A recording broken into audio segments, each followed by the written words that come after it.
জগদ্দলে ফের আক্রান্ত বিজেপি কর্মী অমিত শাহের বাড়িতে অভিযুক্তদের প্রাণনাশের হুমকি, গুলি করে প্রাণে মেরে ফেলার হুমকিও দেন শাসক দলের দুষ্কৃতী সুজিত চৌধুরী ওরফে কালুয়ার দলবলের বিরুদ্ধে। ভাটপাড়া থানার পুলিশ এই সুজিতকে খোঁজ করছিল, কিন্তু কি করে পুলিশের চোখে ধুলো দিয়ে আজ সকালেও সে তার বাড়িতে গিয়ে প্রাণনাশের হুমকি দেয়। সকালবেলা ওই 8:30 পৌনে 9টা নাগাদ, এরকম আমি টাইম দেখিনি, এই টাইমই হবে। সেই সময় সুজিত এসে আমাকে, আমি ঘুমিয়েছিলাম, ওই সেই জানলার কাছে গিয়ে আওয়াজ দিচ্ছে। আমি 2-3 বার আওয়াজ দিল, তারপরে ও চিৎকার করলে, তা আমি এসেছি। আমি জানলার সময় এসেছি, আমি কী হয়েছে, তখনই ও খিস্তি মারতে লাগলো। একা ছিল বলে, আমি একা এসেছি, আয় বাইরে বেরো। তাহলে বাইরে বেরো, আমি যদি পারমিশন পাই অবশ্যই বাইরে বেরোবো, তোর সাথে কথা বলবো, কি বলার আছে বল। বলে, তুই আমার নামে কেস করেছিস কেন? আমি কেস করেছিস, তুই তো লোক পাঠাচ্ছিস, ছেলে পাঠাচ্ছিস, তোর নাম নিচ্ছে, তা তো কেস করবো না? বলো, কেসটা তুলে নে। আমি কেন তুলবো? তুই কালকে যদি আমার বাড়িতে যদি কোনো ঘটনা ঘটা, বা 2 রাউন্ড গুলি চালিয়েছিস, আমি যদি বা ভাই আমার যদি কিছু হয়ে যেত, তখন কে দায়িত্ব নিত? বলে, যে এসেছিল ও তাদের সাথে বোঝ, আমাকে নিদিল কেন? আমি তো তোরই নাম তো এসে বলছে কিছু তুলে নিয়ে যাবো, তো চ। তৃণমূল করে এইখানে গুন্ডা ও মস্তান, 35 নম্বর ওয়ার্ড। ও ছাড়া পুলিশ কালকে এসছিল, আমি এফআইআর মামলা করেছি। এখন পুলিশ সকালবেলাও এসছিল, সকালবেলা এসে বললো ঠিক আছে, আমি দেখছি, ওকে আমি যত তাড়াতাড়ি হয় ধরবো। আতঙ্কে আমার তো মনে হয় কি, যারা যেভাবে ওরা যেরকম করছে, আমাদের মনে কখনো কিছু হয়ে যেতে পারে। যেইভাবে সকালবেলায় এসেছিলো, পিছনে কখনো হাত দিচ্ছে, আমি তার জন্য বেরোতে পারিনি, আমি ভয়তে আমি আছি। মেরে দেবে, যদি আমি বাইরে বেরোতাম মেরে দিত। এই অবস্থা করে রেখেছে। আমি চাই পুলিশ প্রশাসন সঙ্গে, পুলিশ কমিশনারে, কি আমাদের একটা সিকিউরিটি দাও, যে কি আমার ছোট ছোট 2টো বাচ্চা রয়েছে, আতঙ্কে আছি। এটাই আমি অনুরোধ করছি, এই পুলিশ প্রশাসন আমাদেরকে কিছু সহযোগিতা করুক, 2টো সিকিউরিটি দিক। আমার নাম অমিত কুমার শাহ। এই ঘটনার প্রেক্ষিতে আপনারা শুনেছেন, কালকে আমার জেলার সহসভাপতি প্রিয়াঙ্কু পাণ্ডে এসেছিলেন। যারা এই ঘটনার সঙ্গে যুক্ত প্রত্যক্ষভাবে, তারা এই এলাকায় দীর্ঘদিন ধরে বিভিন্ন অসামাজিক কাজকর্ম করে যাচ্ছে। পুকুর ভরাট, বাড়ি করতে গেলে টাকা চাওয়া, এ সমস্ত সন্ত্রাস করে যাচ্ছে, এবং টিএমসির সম্পূর্ণভাবে এদের মদত দিচ্ছে। আমার মনে হয় না এ রাজ্যের পুলিশ এদের বিরুদ্ধে কোনো অ্যাকশান নেবে। পুলিশও কাউকে গ্রেপ্তার করতে পারেনি। না, পুলিশ গ্রেপ্তার করতে তো পারবে না। পুলিশ এদের বিরুদ্ধে বহু কেস আছে, অতীতেও দেখা গেছে। 2024 সালে 20 তারিখের ঘটনায় আমি দেখেছি এদের বিরুদ্ধে এফআইআরও হয়েছিল, পুলিশ কোনো তদন্তও করেনি, এদের গ্রেপ্তারও করেনি। আপনারা কি দাবি দেবেন? আমাদের দাবি, দেখুন, একটা সাধারণ পরিবার ভারতীয় জনতা পার্টি করে, পরিবর্তন যাত্রায় অংশগ্রহণ করেছিল। আমরা জগদ্দল বিধানসভা এবং এই ওয়ার্ডে বিজেপির পক্ষ থেকে এসছি, প্রপার শাস্তি পাক। এরা কার ছত্রছায়া আছে, কার ছত্রছায়াতে আছে? আপনি 24 সালে ব্যারাকপুর কেন্দ্রে যে লোকসভা নির্বাচন হয়েছে, এই এলাকায় যারা মিছিল করেছিল, তাদের নেতৃত্বর পাশেই এদের হাঁটতে দেখা গেছে ওই মিছিলে। আপনার নাম? বাপ্পা भट्टाचार्य, जगद्दल विधानसभा सेल कोऑर्डिनेटर। सुबह में ये हुआ कि हम दरवाज़ा पर मैं काम करने लगा, वैसे देखे दरवाज़ा बहुत जोर से खटखटा आ गया। हम बोले कौन है, तो ये बोले कि नहीं मत खोलना, कोई भी होगा। तो फिर देखे कि सुजीत था। कौन था? सुजीत। अब वो बोल रहे हैं कि कौन, बाहर निकलो बाहर निकलो, बहुत जोर से चिल्ला के बोला बाहर निकलो बाहर निकलो। तो हम लोग कुछ मतलब कुछ भी नहीं बोला, हम चुपचाप शांत थे। फिर बोला बाहर निकलो बाहर निकलो। लास्ट में ये बोले कि क्या बात है बोलो। बोला नहीं तुम बाहर निकलो, तुमसे बात है कुछ। तो बोला क्या बात है बोलो। बोला नहीं तुम बाहर निकलो। तो बोला हम नहीं निकले। बस माँ बहन कसम में इतना उल्टा पुल्टा मतलब गाड़ी उड़ी दिया। तो बोला तुमको हम इतना, दोनों भाई को इतना हम गोली मारेंगे कि गिरने लायक नहीं रहेगा। हाँ, अब बोल के भी गया, धमकी भी दिया हम फिर आएंगे। आपको कितना डर है भीतर में? डर तो हम लोग को तो पूरा रात भर तो हम सोए नहीं है डर से। पुलिस था, रात में पुलिस था? कोई नहीं था, एक भी पुलिस नहीं था जो बोल के गए कि हाँ दीदी भाई हम यही दिया था बोले। और कोई एक तो पुलिस नहीं था। रात भर हम लोग कैसे खौफ से सोए ना, हम ही लोग जानते हैं। हम तो रात भर सोए नहीं, मेरे दोनों बच्चा डर के मारे पूरा। मम्मी अभी भी सुबह स्कूल बोल रही कि मम्मी हम नहीं जाएंगे, मुझे बहुत डर लग रहा है। दोनों बच्चा को डर लग रहा है। ये सुजीत आया था, वो कौन पार्टी करता है? वो टीएमसी करता टीम से है। आप लोग हम लोग बीजेपी। वही खातिर का हाँ आक्रोश है? उसी के लिए वो लोग ये कर रहे हैं। अच्छा अच्छा, क्या चाहते हैं? हम लोग इंसाफ चाहते हैं। आप लोग हमको मतलब सुरक्षित करिए कुछ। हम आज चाहते- थाना में गए थे, आप जनाए थे आज पुलिस को? आज पुलिस को जनाया हाँ, गया तो सुबह में। पुलिस सुबह में एक मिनट, गए सुबह में, फोन किए तो सुबह में पुलिस आए। अभी तक तो नजर नहीं है, पुलिस तो नहीं है आपका? पुलिस आए, जब सुने ना कि वो निकला तो पुलिस उनका पीछे पीछे गए हैं। अच्छा, आपका नाम? मेरा नाम संगीता सिंह। কর্মী সেই অপরাধ তার বাড়ি ভাঙচুর গুলি। অমিত সাউ, রাজু সাউ 35 নম্বর ওয়ার্ডের বাসিন্দা, আপনার ওয়ার্ডেরই বাসিন্দা।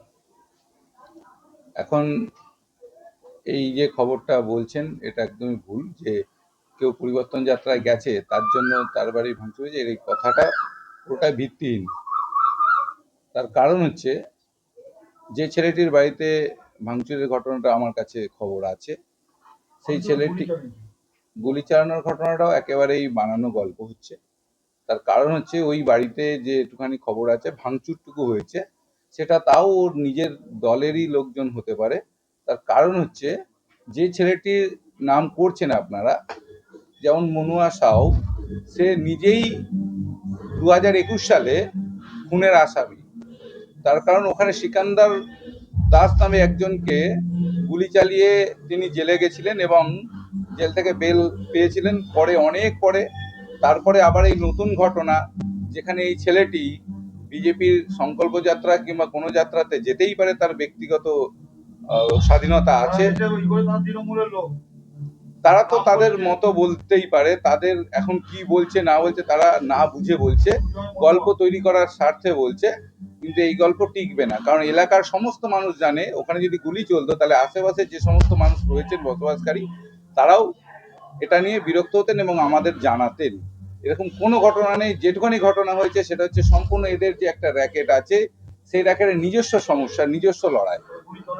না, গুলি চালানোর ঘটনা আমার কাছে এখন অব্দি কোনো খবর নেই। যেটুখানি খবর এসছে যে ওই বাড়িতে ভাঙচুর নিজেদের মধ্যে কোনো একটা অশান্তি আছে এবং তার বাড়ির মধ্যে নিজেরাই করেছে, এরকমই খবর আছে। বলছি একটা অডিও রেকর্ডিং এসছে, যদিও অডিও রেকর্ডিংটা শোনা যাচ্ছে না, কিন্তু একদম গালাগাল দিয়ে মনুয়া নামের কোনো তৃণমূলের দুষ্কৃতী তারা তার বাড়িতে গিয়ে তুলে নেওয়ার চেষ্টা করে। গতকাল থেকে হুমকি দিয়ে আসছিল, রাত্রেবেলা ফোন করেছে। এখন তৃণমূলের কর্মী যদি হতো তাহলে তৃণমূল কর্মীর নাম বললে আমি তবে তো মার্ক করতে পারতাম সেটা তৃণমূলের কর্মী। কারণ তৃণমূলের কর্মী যারা আছে তাদেরকে আমরা জানি, তারা এই ধরনের কোনো কাণ্ড কারখানা করবেন না এবং এরকম কোনো খবরও নেই। যেটুখানি খবর আমার কাছে রয়েছে সেটুখানি আপনাদের আবারও বলছি, যে ছেলেটির বাড়িতে ভাঙচুরের ঘটনা বলছেন সেই ছেলেটি নিজেই একটি আসামি রূপে এর আগে পরিণত হয়েছিল এবং সে নিজে এখন তার র্যাকেট আছে। তাদের মধ্যে এখন কি নিয়ে, মুনুয়া সাউ বলে যে ছেলেটির নাম উঠে আসছে, যার বাড়ি ভাঙচুরের কথা শুনছি, তার নিজস্ব র্যাকেটেই কোনো সমস্যা হয়েছে, সেখান থেকে কোনো অশান্তি এবং সেই অশান্তিকে কেন্দ্র করেই তার বাড়ি ভাঙচুর, এটাই আমাদের কাছে খবর আছে। এখন সেটা তো পুলিশ তদন্ত করবে, পুলিশের তদন্তের উপর নির্ভর করে ওটা কি বিষয়, কি তার ডেফিনেশন কি আছে সেটা পুলিশ দিতে পারবেন। সেক্ষেত্রে আমরা যতটুকু খবর পেয়েছি সেই খবরের আধারে আমরা বলছি। এখন অবধি এরকম কোনো খবর নেই। যদি আমাদের তৃণমূলের এরকম কোনো খবর থাকতো তাহলে অবশ্যই আমরা স্বীকার করতাম, এবং যারা যদি কেউ গুলি চালায় তাহলে সে নিশ্চয়ই ক্রিমিনাল এবং সেক্ষেত্রে আমাদের দল নিশ্চয়ই তার পাশে থাকবে না। এবং আমার দলের কোনো কর্মী যদি হতো তাহলে নাম বলতে পারতো। এরকম কোনো ঘটনা ঘটেইনি বলেই আমাদের একদম সঠিক বাড়ির পরিবার এবং তার বাচ্চা কাচ্চা সমেত অন্য সদস্যরা আতঙ্কে ভুগছেন, আপনি পাশে দাঁড়াবেন? দেখুন, কোনো মানুষ, কোনো নাগরিক অসুবিধায় পড়লে, সমস্যায় পড়লে, আর সেক্ষেত্রে যদি আমরা জনপ্রতিনিধিদের কাজ হচ্ছে তাদের পাশে থাকা এবং আমরা থাকবো। যদি আমাদের কাছে এসে তারা কোনো আবেদন জানায় কিংবা বলে কোনো সমস্যা আছে, অবশ্যই সমস্যার সমাধানের জন্য আমরা থাকবো পাশে। আমার নাম তাপস রায়, আমি পৌরপিতা 35 নম্বর ওয়ার্ড। এত গুলি করবো যে গুনতে পারবে না, ইতনা গুলি করেগা যে গিন নাই পাएगा। এই যে ছেলেটা গিয়ে ওখানে করেছে, অলোক রোজেরিয়ার সময়, যখন অলোক রোজেরিয়া সিপি ছিল, তখন এর এগেনস্টে 111 বিএনএস ধারা, কারে গেছে? এই সুজিত উর্ফ কালুয়া,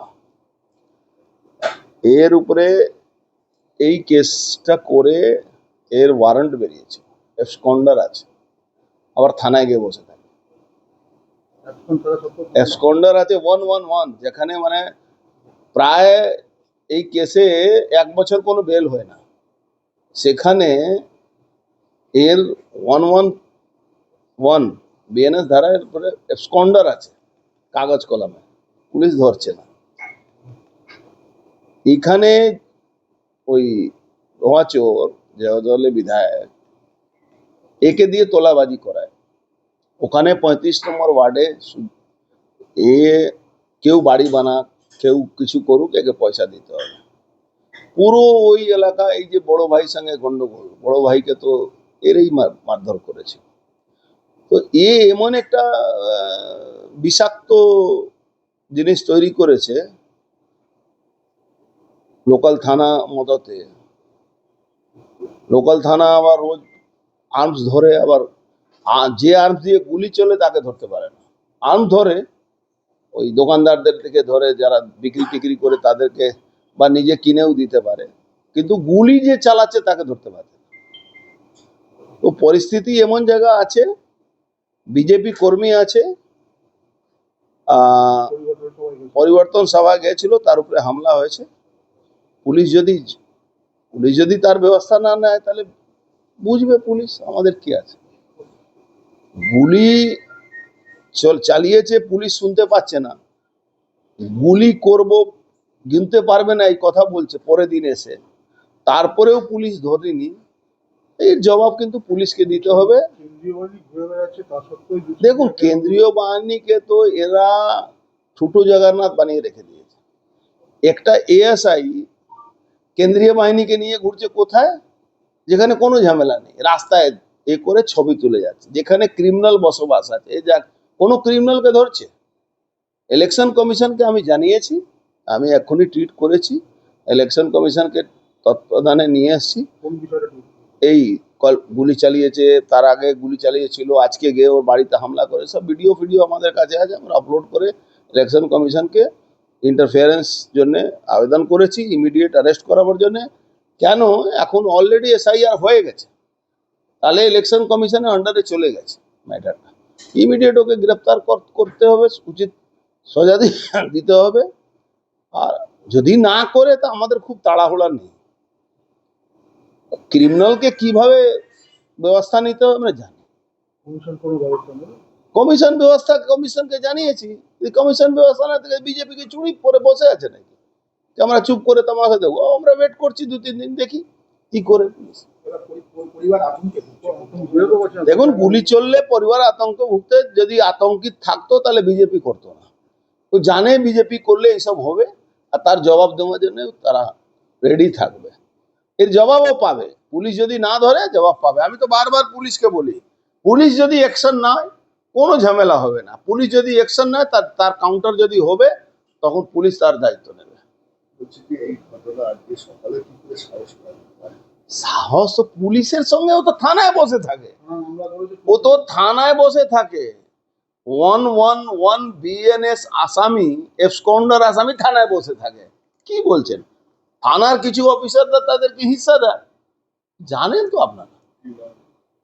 আরে কি কালুয়া মালুয়া আছে, ওকে আমি সময় আসতে দিই, ওয়েট করি। আরে কার অর্ডারে হবে? পুলিশ আর গুন্ডা আর তৃণমূল একই আছে, অর্ডার কার লাগবে? পুলিশ, গুন্ডা আর তৃণমূল সব এক আছে।